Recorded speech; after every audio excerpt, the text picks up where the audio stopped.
News కు స్వాగతం. ముందుగా హెడ్లైన్స్. ఆపరేషన్ సింధూర్ ముగియలేదు, ఆర్మీ చీఫ్ కీలక వ్యాఖ్యలు. దేశ సంపద పెరగడానికి జీఎస్టీ సంస్కరణలు దోహదం, విజయ్ కుమార్. మెడికల్ కాలేజీల ప్రైవేటీకరణ వెనుక పెద్ద స్కామ్, విడుదల రజని. గంగమ్మ ఒడికి చేరిన ఖైరతాబాద్ మహాగణపతి. భారత army chief general Upender Dwivedi ఇటీవల ఆపరేషన్ సింధూర్ గురించి చేసిన వ్యాఖ్యలు ప్రాధాన్యతను సంతరించుకున్నాయి. అందరూ అనుకుంటున్నట్లు ఆపరేషన్ సింధూర్ మే 10వ తేదీన ముగియలేదన్నారు. అధికారికంగా కాల్పుల విరమణ ప్రకటించినప్పటికీ ఆపరేషన్ సింధూర్ కొంతకాలం కొనసాగిందన్నారు. తాజాగా ఆయన చేసిన ఈ వ్యాఖ్యలు చర్చానీయాంశంగా మారాయి. ఏపీలో చంద్రబాబు సర్కార్ నిర్లక్ష్యం కారణంగా రైతులకు యూరియా కొరత, రైతాంగ సమస్యలపై వైఎస్ఆర్సీపీ నిరసనలకు పిలుపునిచ్చింది. ఈ క్రమంలో ఈ నెల 9న వైఎస్ఆర్సీపీ అన్నదాత పోరు కార్యక్రమం చేపట్టనుంది. ఇందులో భాగంగా ఆర్డీఓ కార్యాలయాల ఎదుట శాంతియుత నిరసనలు చేపట్టాలని పార్టీ నిర్ణయం తీసుకుంది. ఈ సందర్భంగా అన్నదాత పోరు పోస్టర్ ని YSRTP state coordinator Sajjala Ramakrishna Reddy release చేశారు. ఈ కార్యక్రమంలో పార్టీ నేతలు లేళ్ల అప్పిరెడ్డి, మొండితోక అరుణ్ కుమార్, నందిగం సురేష్, వెల్లంపల్లి శ్రీనివాస్, టీజేఆర్ సుధాకర్ బాబు, రాయన భాగ్యలక్ష్మి, మనోహర్ రెడ్డి తదితరులు పాల్గొన్నారు. 20 ఏళ్ల డెవలప్మెంట్ తీసుకొచ్చిన జగన్మోహన్ రెడ్డి గారు ఆ 5 ఏళ్ల తర్వాత ఒక్కసారిగా గత ఎన్నికల్లో ఫలితాలు అందరికీ తెలుసు.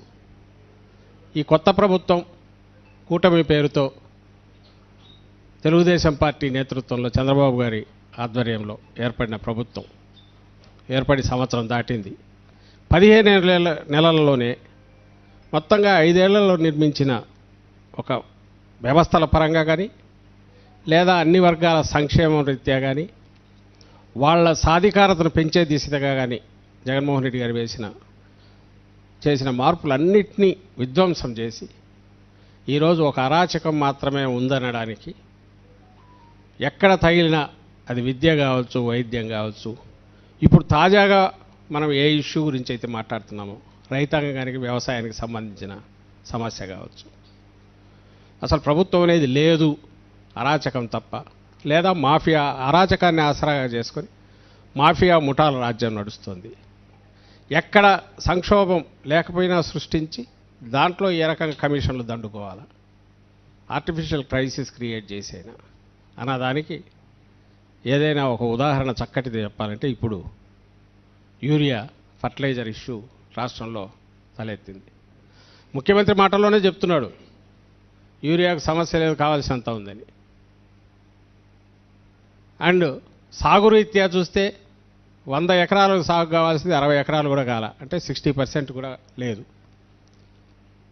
ఏది సమయానికి అందకపోవడము, దానికి తోడు ప్రకృతి దీన్ని కూడా తోచి వర్షాలు అయితే విపరీతంగా పడినా, వర్షాలు ఎక్కువయ్యో అతివృష్టి అనావృష్టి వల్ల 2 దెబ్బలు పడి రైతాంగం కునారిల్లిపోయింది.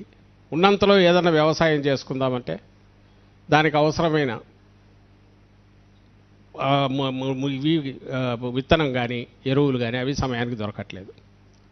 ఎక్కడైతే గవర్నమెంట్ రోల్ ఉందో ప్రభుత్వం దాని పాత్ర అవసరమో అక్కడ పూర్తి చేతులు ఎత్తేసింది చంద్రబాబు నాయుడు ప్రభుత్వం. దానికి నేను ఇంతకుముందు చెప్పినట్టు ఉదాహరణగా ప్రత్యక్ష సాక్ష్యం వచ్చి ఎరువుల కొరత. ఈ ఎరువుల కొరత లేదని ముఖ్యమంత్రి చెప్తున్నాడు, కానీ క్యూలు అయితే ప్రతి డిపో దగ్గర లేక కొనుగోలు కేంద్రాల దగ్గర పొద్దు నుంచి రాత్రి వరకు దాని చుట్టూ కాళ్ళు అరిగేటట్టు తిరుగుతున్నారు. 14కు ముందు 19కు ముందు ఉన్న పరిస్థితి అప్పుడు ఫోటోలు చూసేవాళ్ళం, చెప్పులు వరుసగా క్యూలో ఉండేటివి. మళ్ళీ ఎప్పుడు వస్తుందో తెలియదు ఎరువు అని, రాత్రి వరకు ఉండాల్సి వచ్చేది, కాళ్ళు అరిగేటట్టు తిరగాల్సి వచ్చేది. సేమ్ అదే పరిస్థితి మళ్ళీ వచ్చింది. మరి కొరత లేదని నువ్వు అంటున్నావు, సాగు జరగాల్సినంత, మరి ఎక్కడికి పోయినా ఎరువులు అంటే వీళ్ళే అక్రమ నిల్వలను పెంచి బ్లాక్ మార్కెటింగ్ అని ఎంకరేజ్ చేస్తున్నారు. వీళ్ళంటే ఎవరు? తెలుగుదేశం పార్టీ ఎమ్మెల్యేలు, నాయకులు, వాళ్ళు కార్యకర్తలుగా పిలుచుకునేవాళ్ళు, ఇంకా వాళ్ళ మీద డిపెండ్ అయి పెరిగిన ఈ అక్రమ వ్యాపారులు వీళ్ళు. ఇది ఈరోజు మాఫియా రూలింగ్ నడుస్తుంది. ఎక్కడ ఏ డిపో దగ్గర చూస్తే ఈ పరిస్థితి ఉంది. అని మొన్న కూడా వరుసగా మనం ఎత్తి చూపుతున్నాం. ఇప్పటికే ప్రెస్ కాన్ఫరెన్స్లు పెట్టాం, ప్రభుత్వం మీద ప్రెజర్ తీసుకొచ్చాం, రైతులు కూడా రోడ్డు ఎక్కుతున్నారు. వాటన్నిటి ఫలితంగా మొన్న ముఖ్యమంత్రి చంద్రబాబు నాయుడు వచ్చి ఏం చేశాడంటే, మీ రైతుల్లాగా ఉండండి, రాజకీయాలు చేయొద్దని హెచ్చరించాడు. ఎవరన్నా ప్రశ్నిస్తే మిమ్మల్ని బొక్కలో వేస్తామని కూడా అన్నాడు. బొక్కలో వేస్తామనే మాటే వాడాడు. అది ఈరోజు ఇక్కడ పరిస్థితి. ఫేక్ ప్రచారాలు చేస్తున్నారు. మీరంతా వైఎస్ఆర్సీపీ వాళ్ళు ముద్ర వేసి వాళ్ళను పోలీసులు పట్టుకుపోయి పోలీస్ స్టేషన్లో కూర్చోబెడుతున్నారు. ఈ దశలో ఏం చేయాలి అని అంటే, ఈ వాయిస్ గట్టిగా వినిపించాలి. రాష్ట్రంలో రైతాంగం ఇప్పుడు ఎదుర్కొంటున్న సమస్య ఇదే కాదు, కొన్ని ప్రాంతాల్లో ఎక్కడైతే ఇది లేకపోతే క్రాప్ ఇన్సూరెన్స్ ఇష్యూ. దేశ సంపద మరింత పెరిగేందుకు కొత్త జీఎస్టీ సంస్కరణలు దోహదపడతాయని ఆంధ్రప్రదేశ్ రాష్ట్ర biodiversity board chairman Neelayapalem Vijay Kumar వ్యాఖ్యానించారు. కేంద్ర ప్రభుత్వం నూతన జీఎస్టీ సంస్కరణలు తీసుకురావడాన్ని తెలుగుదేశం పార్టీ స్వాగతిస్తోందని పేర్కొన్నారు. ఇవాళ అమరావతిలోని తెలుగుదేశం పార్టీ కార్యాలయంలో విజయ్ కుమార్ మాట్లాడారు. గత 50 ఏళ్ల చరిత్రలో ఇలాంటి పన్ను సంస్కరణలు ఏ కేంద్ర ప్రభుత్వం తీసుకురాలేదని చెప్పుకొచ్చారు. 5%, 10%, 15% లెక్కన ఇంత పెద్ద ఎత్తున పన్నులు తగ్గించడం అనేది మొట్టమొదటిసారి. సో ఈ జిఎస్టీలో 4 స్లాబులు ఉండేవి ఇంతకుముందు, 5, 12, 18, దాని 28 అని. ఇప్పుడు ఆ స్లాబులు 2కి మార్చారు. చాలా వరకు పన్నులు తగ్గుతాయి. సరే, పన్నులు తగ్గుతాయి, బాగానే ఉంది.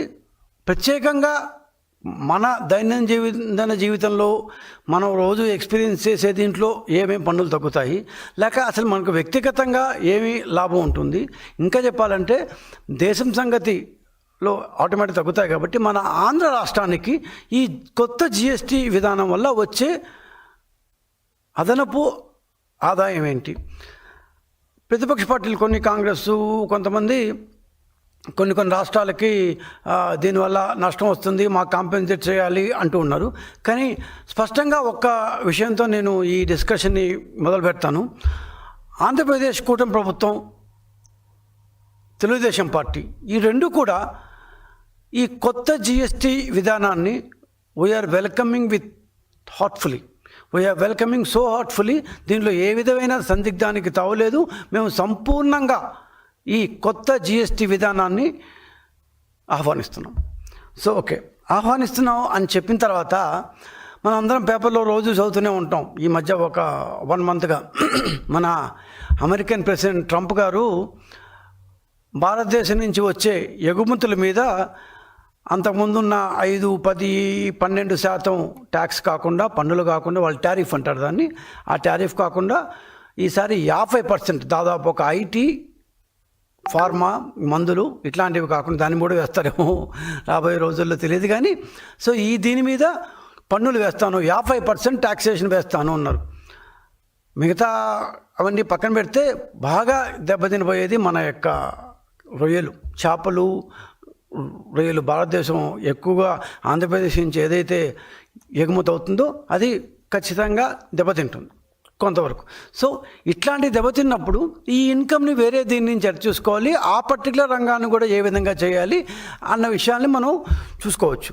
సో ఈ విధంగా జిఎస్టీ అనేది మన యొక్క దైనందిన జీవితంలో ఏం చేస్తుంది అంటే, సెంట్రల్ గవర్నమెంటు ఈ కష్టాలన్నీ కొంత గొప్ప సరిదిద్దడానికి ఈ టారిఫ్లు తగ్గించింది. ఇందాక నేను చెప్పినట్టు ట్రంప్ టారిఫ్లు భయంకరంగా ఉన్నా కూడా కేంద్రంలో సమర్థమైన నాయకత్వం ఉండడంతో దేశ ఆర్థిక వ్యవస్థ ఇప్పుడు లాస్ట్ మంత్ 27 అన్నారు, ఇవాళ 6వ తేదీ, దాదాపు ఈ 10-15 రోజులు అయిపోయింది. కానీ ఇంతవరకు మన దేశంలో ఏమీ పెద్ద మార్పులేమీ రాలేదు. వైఎస్ జగన్ తెచ్చిన మెడికల్ కాలేజీలను చంద్రబాబు చంపేశారంటూ మాజీ మంత్రి విడుదల రజని మండిపడ్డారు.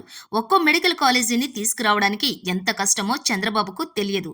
ప్రతి జిల్లాలోనూ మెడికల్ కాలేజీ, ఆసుపత్రి ఉంటే ప్రజలకు మంచి వైద్యం అందుతుందని వైఎస్ జగన్ ఊహించారు. వైద్యం, టెస్టులు అన్నీ ఫ్రీగా అందించాలన్నదే వైఎస్ జగన్ ఆలోచన. చంద్రబాబు మెడికల్ కాలేజీలను అమ్మకానికి పెడితే ఇక పేదోడి పరిస్థితి ఏంటి అంటూ విడుదల రజని ప్రశ్నించారు. యాక్షన్ ప్లాన్ చేసుకున్నాం.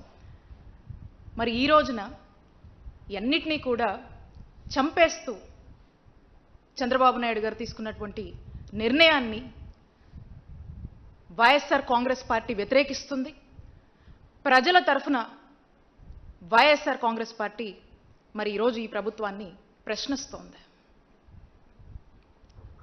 ఉదాహరణకి మనం చూసినట్టయితే మనము ఒక గవర్నమెంట్ మెడికల్ కాలేజ్లో మనకు అఫిలియేట్ అయినటువంటి బోధన హాస్పిటల్ ఏదైతే ఉంటుందో ఆ గవర్నమెంట్ బోధన హాస్పిటల్కి ఒక రోగి, ఒక పేదవాడు ఆ హాస్పిటల్కి వస్తే అక్కడ మన జగనన్న హయాంలో చూస్తే అక్కడ ఆ రోగికి వచ్చినటువంటి ఆ పేదవాడికి ఓపీ ఫ్రీ, ఆ తర్వాత డాక్టర్ కన్సల్టేషన్ ఉంటుంది, అది ఫ్రీ. ఆ డాక్టర్ కన్సల్టేషన్ తర్వాత ఆ రోగికి ఏదైనా మందులు రాస్తే ఆ మందులు ఫ్రీ. లేదు ఏదన్నా టెస్టులు చేసుకోమని అతనికి ఉన్నటువంటి పరిస్థితి వల్ల ఓ సిటీ స్కానో, ఓ ఎంఆర్ఓయో, ఒక ఎక్స్రేయో లేదా ఏదైనా బ్లడ్ టెస్టులు ఏదైనా చేసుకోమంటే అవి ఫ్రీ. ఆ టెస్టుల తర్వాత ఆ రిపోర్ట్ తీసుకొని మళ్ళీ రీకన్సల్టేషన్కి వెళ్తే ఆ రీకన్సల్టేషన్ ఫ్రీ. లేదు మందులు వేసుకుంటే సరిపోతుంది, లేదంటే ఏదైనా సర్జరీ చేయాలో లేదా ఆపరేషన్ చేయాలో ఏదైనా థెరపీ చేయాలో ఏదైనా చెప్పినా ప్రతి అక్కడున్నటువంటి ఏ ట్రీట్మెంట్ ఆ డాక్టర్ సజెస్ట్ చేసినా కూడా అది ఫ్రీయే. అక్కడ ఆ పేదవాడికి ₹1 కూడా తన సొంత ఖర్చు లేదు, తన మీద ఏ భారం పడట్లేదు. ప్రభుత్వంగా జగనన్న తీసుకున్నటువంటి బాధ్యత. తెలుగు రాష్ట్రాల్లో ఎంతో ప్రతిష్టాత్మకమైన బాలపూర్ లడ్డు వేలంపాట ఘనంగా సాగింది. ఈసారి లడ్డు వేలంలో భారీ ధర పలికింది. దీన్ని కర్మన్ఘాట్ కు చెందిన లింగాల దశరథ్ గౌడ్ అనే వ్యక్తి 35 లక్షలకు దక్కించుకున్నారు. వేలంలో 38 మంది భక్తులు పాల్గొన్నారు. గత ఏడాది ఈ లడ్డును 30.01 లక్షలకు కోలను శంకర్ రెడ్డి దక్కించుకున్నారు. గతేడాది కంటే ఈసారి లడ్డు ధర 4.99 లక్షలు అధికంగా పలికింది.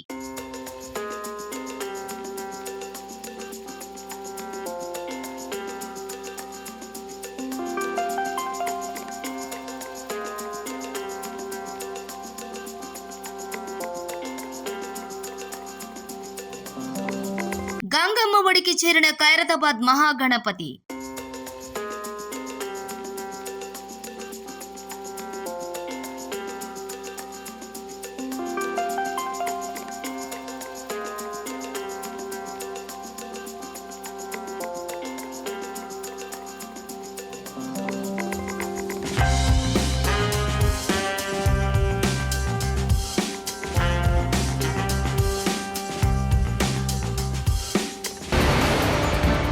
ఆపరేషన్ సింధూర్ ముగియలేదు, ఆర్మీ చీఫ్ కీలక వ్యాఖ్యలు.